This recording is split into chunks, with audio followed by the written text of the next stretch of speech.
North Korean troops land in Ukraine, as the U.S. and NATO created a huge deception. U.S. troops conduct war exercises with China. Could this prepare for a future conflict in the South China Sea? The U.S. declares it is chilled by the Ukraine conflict as North Korea enters the war. U.S. Secretary of Defense has stated that North Korea's deployment of soldiers to support Russia in the conflict with Ukraine could prolong and expand the conflict, which has lasted over 2.5 years. According to him, about 10,000 North Korean soldiers have been deployed to the eastern region of Russia, wearing Russian uniforms and carrying Russian equipment. Austin indicated that this move increasingly resembles a deployment to support Russian combat operations in the CUS region near the Ukrainian border. After discussions with South Korean counterpart Kim Chung-han at the Pentagon, Austin described North Korea's involvement as a dangerous escalation that destabilizes the region. When asked about the possibility of the conflict widening, referring to the involvement of other nations, he cautiously replied that it could encourage others to participate in various ways. He also noted that this is more likely to happen if North Korea engages in support for Russia in the war. Austin predicts that Pyongyang soldiers will become targets for Ukrainian forces and will suffer casualties on the battlefield. The U.S. Secretary of Defense added that if they fight alongside Russian troops, they will become combatants and have every reason to believe they will be killed or injured. The conflict in Ukraine erupted when Russia invaded its neighbor in February 2022. Developing into a prolonged war of attrition primarily in eastern Ukraine, resulting in significant casualties on both sides. The US assesses that North Korea's troop deployment could indicate that Russian President Vladimir Putin is struggling to replenish forces after over 600,000 casualties. According to US estimates, Secretary Austin emphasized that Russia has had to turn to North Korea and Iran to replenish its stockpile of weapons. He argued that having to rely on an isolated nation like North Korea only highlights Putin's difficulties. Austin also called on North Korea to withdraw its forces from the conflict. However, it remains unclear whether Washington or its allies can take specific steps to deter Pyongyang's involvement. He affirmed, "We will continue to monitor and coordinate with allies and partners to prevent Russia from using these forces in combat operations." Russian armed forces have seized control of the city of Saido in the self-proclaimed Donetsk People's Republic. According to Sputnik, the Russian Ministry of Defense has released a video from Saido showing Russian forces defeating the enemy and securing key positions. The footage reveals that attacking units from the 15th and 30th Motorized Rifle Brigades of the TSEN Combat Group are operating in their respective areas and are supported by an armored group that quickly penetrated the forests and defeated the enemy in fortified positions. Additionally, drone units have targeted enemy personnel and equipment, assisting the advancing troops. As Russia gains control of more territory in eastern Ukraine, the Ukrainian military plans to mobilize an additional 160,000 soldiers. In a statement to the parliament, Ukrainian National Security Council Secretary Alexander Litvinenko announced, "We plan to mobilize an additional 160,000 soldiers."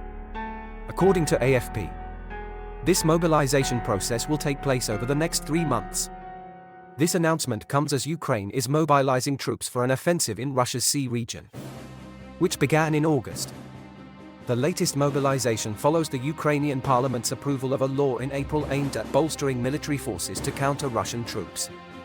The new law requires all men aged 25 to 60 to report to recruitment offices to provide detailed information into an electronic database, either in person or remotely within 60 days. Ukrainian men abroad need this documentation to access consular services. Russia is striving to enhance its missile stockpile amid the ongoing conflict in Ukraine, which is approaching its 4th year since the military campaign began. Russia has pursued a strategy of mass bombardment, particularly in winter, targeting Ukraine's energy infrastructure. Initially, Moscow frequently targeted power transmission lines and substations, but later began attacking Ukrainian power plants directly. During his visit to the US last month, Ukrainian President Volodymyr Zelensky admitted that winter is a weak point for the country as its energy network is under daily attack. The Washington Post recently reported that Russia could achieve all its objectives in Ukraine by next year if conditions remain challenging for Kiev. The newspaper highlighted that the Ukrainian military is working tirelessly to maintain defensive lines in the eastern part of the country but is losing ground. The Post emphasized that the vision of a decisive victory is fading, and Western support is also declining. The U.S. newspaper pointed out that the likelihood of Ukraine compromising with Russia is becoming increasingly apparent. Russian Foreign Minister declared that Moscow will achieve all the goals of its military campaign in Ukraine. Lavrov stated, "All objectives of the military campaign set by Russian President Vladimir Putin will surely be achieved." According to the Russian diplomat, in the past 3 years since the last conference held in 2021, the international situation has become increasingly complex. Lavrov noted that the West, led by the U.S., has intensified its efforts tenfold to systematically obstruct Russia, launching a comprehensive hybrid war against our country in order to inflict what they call a strategic defeat on Russia. The Russian foreign minister emphasized that Washington and NATO countries openly expressed their intention to eliminate Russia. He asserted, "All their efforts will fail." According to Lavrov, Russia is confident in continuing its military campaign and will ensure that Ukraine does not become a threat controlled by NATO. Earlier this month, the US-based Institute for the Study of War, ISW, assessed that Russia appears to be nearing the goal of completely controlling the Luhansk region, one of the 2 major areas in eastern Ukraine. Recently, the US military is seriously preparing for the possibility of conflict with China by developing scenarios for ground, maritime, aerial, and even space warfare. These preparations are planned based on an analysis of the current military situation in Ukraine. Experts indicate that a potential war between the US and China poses unprecedented threats and could result in casualties that would exceed those suffered in all previous conflicts. The US emphasizes that Washington views the potential conflict with China as a war between nuclear powers, dangerous and on a much larger scale than any previous military actions by the US. A direct confrontation between the 2 largest nuclear powers in the world could have catastrophic consequences. At the same time, the potential involvement of other nuclear powers, such as North Korea and Russia, further escalates the risk of global conflict. According to sources, the Pentagon is developing a series of scenarios, including protecting Taiwan from a potential attack by China and preventing Beijing from controlling strategic areas in the South China Sea. The US declares it is chilled by the Ukraine conflict as North Korea enters the war. Recent intelligence sources from Ukraine indicate that approximately 3,000 North Korean soldiers have moved from the Far East to Province C of Russia. Among them, only a few hundred are special forces, while the rest are regular troops. This force is stationed at a barracks about 50 kilometers from the Ukrainian border, awaiting orders from Russian command. The intelligence sources also state that the North Korean soldiers have no actual combat experience. The Pentagon has confirmed that several thousand North Korean troops are advancing towards Province C of Russia, with a small group already having arrived. The US Department of Defense emphasized that Russia is likely to deploy these forces as infantry to fight against the Ukrainian army. President Joe Biden has warned that Ukraine should respond if North Korean troops cross into its territory, expressing concern about the presence of North Korean military forces. Previously, the US, UK, Ukraine, and South Korea had suggested that 10,000 North Korean soldiers had been deployed to Russia to assist in the Ukraine conflict. Russian ambassador to the United Nations, Vasily Nebenzia, dismissed this information, claiming the allegations lack compelling evidence and are merely intended to divert attention from the actual issues posing threats to international peace and security. He also criticized the US and the UK for spreading misinformation, asserting that cooperation between Russia and North Korea is legal under international law. Analysts believe that if North Korea indeed supports Russia, this could prolong the conflict further and disrupt relationships in the Indo-Pacific region.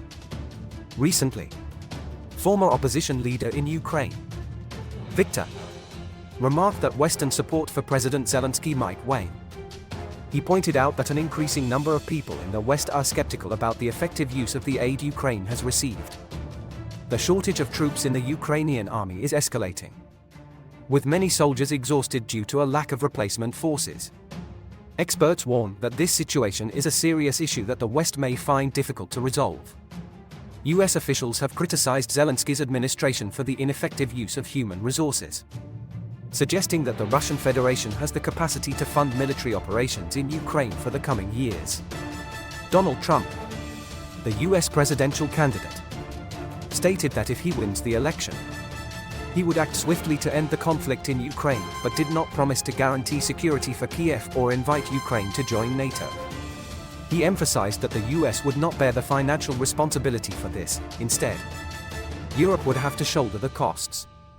The current conflict has now entered its third year, and neither Russia nor Ukraine shows signs of readiness for negotiations. President Putin has declared his willingness to engage in dialogue but affirmed that the responsibility for resolution lies with Ukraine. Meanwhile, President Zelensky faces domestic political pressure, with a lack of support from the public for ceding territory. The threat of a wider conflict in the Middle East has caused the West to reduce its attention to the situation in Ukraine. Some analysts believe that the most likely outcome in the near future is a temporary agreement aimed at freezing the conflict along an undetermined front line. Former NATO Deputy Secretary General Camille Krenn suggested that it would not be reasonable for Ukraine to hope to regain 100% of its territory.